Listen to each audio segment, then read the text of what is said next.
Officials treated the early deaths as separate household tragedies, and that assumption guided every move.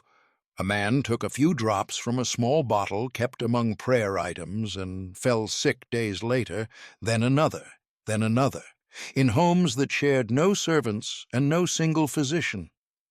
Priests heard the same detail in confession and at sickbeds. A wife had offered something blessed, something familiar. The bottle looked ordinary. That was the point. Arrests followed the rumors instead of the deaths. Questioning focused on quarrels, inheritances, and wives with motives easy to name, while the supply of the liquid remained untouched. Confessions came, but they clashed on the basics: who sold the bottle, how it was used, and whether the women even knew what it contained. Each contradiction bought time for the same object to keep circulating. Then the suspected source slipped away. A mother and daughter lost in Rome's rented rooms and crowded streets. As the search widened, the limits of the city's tools showed. There was no single crime scene to seal, no obvious weapon to display, only bottles that could be poured out and replaced without notice. The liquid left little trace that a magistrate could prove in court, and the deaths resembled the fevers and stomach illnesses that already filled parish registers. Every delay encouraged imitation and opportunism, and the investigation turned into a chase for a moving practice, not a fixed person. Containment weakened with every new household touched. The trail that later magistrates chased had begun long before, in the tight economy of back rooms, washhouses, and rented beds where women managed household needs with little cash and less protection. A mother watched how disputes stayed inside walls and how officials usually arrived only after a body. She taught her daughter to notice who controlled a purse, who bruised easily, who feared scandal, and who needed a remedy that left no public mark. Survival depended on reading households, not laws. Work pulled them toward the city's informal trade in cures and small devotions, powders for headaches, oils for skin, blessed water carried home in reused glass. Those goods moved through midwives, neighbors, and women who kept one foot in church and one in the market. In that traffic, they saw a pattern that repeated more reliably than any fever season: marriages that turned into cages with no clean separation for wives who lacked dowries, patrons, or a court willing to hear them. Desperation became steady demand. They did not begin with a single grand scheme. They tested what could be hidden in plain household routines, what could be administered by a wife without servants noticing, what could be explained as illness when a husband weakened. Each attempt taught them a limit. Quick poisons drew attention, and obvious bitterness raised questions at the table. What proved valuable was slowness and familiarity, something that could be measured in drops, mixed into food or drink, and stored among religious items where no man expected threat. That insight turned private misery into a repeatable service, and it was harder to stop than a single crime. What they sold next depended on control. Kitchen poisons varied with the cook, the pot, and the patience of the client, and a death that came too fast invited questions from servants and kin. So the mother and daughter turned to a mixture that behaved the same way each time, prepared in small batches and portioned so it could be counted in drops. It weakened a man over days, not minutes, and it borrowed its cover from ailments that already passed through every parish without remark. Even a reliable liquid remained dangerous if it looked like a weapon. A strange bottle raised alarms, and a purchase made in secret left a trail in a neighborhood that watched who visited whom. The pair answered that risk by changing the container, not the contents. They reused the sort of glass already carried from church to home, and they dressed it as a harmless devotional cosmetic, something kept beside rosaries and saints' cards. Once it could sit openly on a shelf, clients no longer needed a hiding place. That packaging did more than reduce suspicion. It changed distribution. A bottle that appeared pious and ordinary could move through the same hands that sold oils, powders, and blessed water, passed along as a familiar item rather than contraband. It also made the act easier to repeat. A wife could administer measured drops, wash the rim clean, and return the bottle to its place without a servant noticing. The proof disappeared into daily routine, and with it, the city's chance to seize a single, unmistakable weapon. Once the bottle could sit openly among devotional things, customers stopped asking only for the liquid. They asked for outcomes. The mother and daughter responded by selling instruction with the drops: how much to give, how long to wait, what foods carried the taste, and when to pause so a decline looked like an ordinary sickness. They advised clients to keep the bottle visible, to speak of remedies, and to let neighbors notice pious habits that explained its presence. That guidance created a new problem. It forced repeated contact, and repeated contact left witnesses. A first purchase could be denied as a common oil or water, but a second visit and a third turned a household into a pattern that others could remember. Some clients demanded messages sent through servants or friends to avoid being seen, and some paid to have the bottle delivered rather than carried away. Each added hand reduced the seller's control over who learned the method, so the trade shifted from a private exchange to a small network. Bottles moved through midwives, washerwomen, and neighborhood sellers who already passed between homes without drawing questions, and instruction traveled with them in fragments. How many drops? Which days? What to say when a priest asked? The poison no longer depended on a single meeting. It spread as a routine that others could repeat. That also meant the secret lived in more mouths, and any fear, arrest, or quarrel could turn the service into evidence. With instruction now traveling along with the bottle, the poison began to draw customers who arrived by reputation, not introduction. Women came with recommendations passed through washhouses, midwives, and shared stairwells, and they asked for the same thing, something that worked the way they had heard it worked. The sellers answered by narrowing the terms. Payment came in set amounts, the dose came in counted drops, and the bottle left with rules attached. That demand outgrew what two people could manage by memory and private judgment. More hands entered the chain, not as accidental couriers, but as repeat suppliers who carried bottles, collected money, and repeated dosing advice.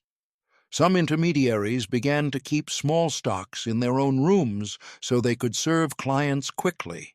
Others attempted their own mixing or refilling to increase profit. Each shortcut weakened quality control, and each new batch created new chances for a mistake that a household could notice. Scale forced routine, and routine left marks. Ingredients had to be obtained more often, in larger quantities, and from sources that could remember unusual requests. Bottles had to be found, washed, and prepared in numbers that no longer looked like personal use. Deliveries created repeated paths across the same streets and repeated meetings at the same doorways. The poison still hid inside ordinary devotion, but the business around it stopped being ordinary, and it became easier to follow. As the trade grew, its safety depended on one assumption, that a husband's decline looked like the illnesses priests and physicians already saw every week. The bottle helped, and so did routine. A wife could point to devotional habit, to a small dose, to a careful pace. But the method also required obedience to timing, and the seller's instructions had to be followed closely. One impatient hand could turn a planned, fading into a visible event. The first serious break came when a household watched a sickness refuse to follow the script. A man lingered after repeated doses, then worsened in a way that made relatives take turns at the bed, comparing notes as they waited. Servants noticed the same visitor returning, the same small bottle handled too often, the same sudden pauses in the dosing when someone came to call. What had been private routine became a pattern, and that pattern reached a confessor. Clerics did not test liquids, but they tracked conduct, and they passed concerns to local officials when details repeated across parishes. The sellers adapted fast.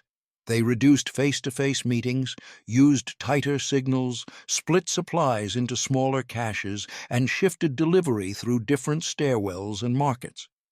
Yet the change itself left traces. Familiar intermediaries stopped appearing. Certain rooms went dark. Routes changed overnight. Going quiet limited exposure, but it also narrowed the search and made suspicion harder to shake. Officials stopped waiting for a bottle that could be proven in court and started building cases from repeated circumstances. They laid deaths side by side and looked for the same visits, the same borrowed remedies, the same sudden decline that followed a wife's careful nursing. Attention moved to the places where such details traveled fastest: parish confessionals, midwives' rooms, washhouses, and the stairwells of crowded lodgings. Priests' reports and neighborhood talk became leads. That shift brought a blunt tool to a subtle trade: interrogation. Magistrates and their agents questioned washerwomen, sellers of small devotions, and servants who carried parcels between doors, pressing them to name who gave what and when. The network's protections failed at its edges. Intermediaries who had only handled deliveries could not match stories under separate questioning, and those who had kept small stocks had no lawful explanation for repeated bottles and cash. Detentions multiplied, and each arrest widened the map. Testimony replaced chemistry, and it changed what could be contained. A single statement about a repeated visitor or a familiar bottle could be checked against parish deaths and other households' routines, turning gossip into something that looked like proof. But it also carried a new risk. Once methods were spoken aloud, they could not be unspoken. Names, dosing rules, and hiding places passed into official records and into the city's ears, and panic began to move faster than the arrests. Under separate questioning, the scattered statements began to converge on two figures who appeared again and again in different mouths: a mother and her adult daughter who moved between rented rooms and women's trades. Officials treated those names as the missing center and tried to fix a chain of responsibility. They pressed witnesses to describe hands, containers, and payment, and they seized bottles when they could. But the case still rested on who had taught the method, not on any single object. The more the authorities demanded one clear story, the more the testimony splintered. Some denunciations described the mother as the maker and the daughter as a messenger. Others reversed it, or claimed a priest, an apothecary, or a midwife supplied ingredients and took a cut. Clients protected themselves by calling the bottle a remedy, while intermediaries blamed customers for misuse. Each version shifted guilt away from the speaker, and every contradiction created a limit. The court could not punish a network. It could not define without risking the wrong target. Officials responded by changing what the affair meant. They treated it as a moral contagion that spread through confessionals, kitchens, and women's markets, and they widened the net beyond suspected sellers to the households that had asked for help. Agents checked parish death lists against rumors of visits, detained buyers as well as couriers, and demanded names in exchange for leniency. That strategy produced more leads, but it made the truth politically dangerous. Too many respectable families now stood close to the bottle for the city to close the matter quietly. With too many households now touched, officials treated the affair as something that had to be seen to be stopped. Agents searched rented rooms and back shops, seized small bottles, powders, and devotional goods, and hauled couriers and suspected buyers into custody. Notices warned against unknown remedies and against accepting liquids offered as blessed water. Punishment became exemplary, staged to teach the city what to fear and what to report, even when a clear recipe still could not be shown. The display created its own spillover. Once magistrates named the bottle, every sudden stomach illness invited suspicion, and families began bringing forward flasks and vials that had sat for years among rosaries and ointments. Some apothecaries and street sellers dumped harmless stock to avoid being linked to the scandal, while rivals used denunciations to damage competitors. Servants repeated rumors under questioning, and neighbors pointed at widows with inheritances, turning ordinary deaths into criminal stories that courts could not easily sort. That uncertainty produced a limit the city could not reverse. The idea now traveled faster than the people who had spread the liquid. Copycats sold look-alike bottles as threats or as false cures, and extortion followed, with warnings that a husband would be next unless money changed hands. In court, testimony expanded into hearsay, and each acquittal looked like failure, while each conviction encouraged more accusations. Even as one chain was broken, the name Aqua Tofana became a tool anyone could use. After the raids and public warnings, the courts treated the poison affair as something that could be closed by fixing blame on a small set of people. Notaries copied depositions into bound registers, parish priests sent written notes of what had been reported at sickbeds, and magistrates gathered the seized bottles as exhibits, even when their contents could not be proven. In that paperwork, a mother and daughter became the center of the story because so many statements pointed there. Yet the more officials tried to make one clean account, the archive refused to settle. Witnesses had repeated street names wrong, confused rented rooms, and mixed rumor with memory under threat of punishment. Some lists counted victims by hearsay, others by burial entries, and the numbers shifted with each retelling because many deaths still matched ordinary illness. That was the limit. Rome could stage justice, but it could not reverse uncertainty once the idea had entered every neighborhood.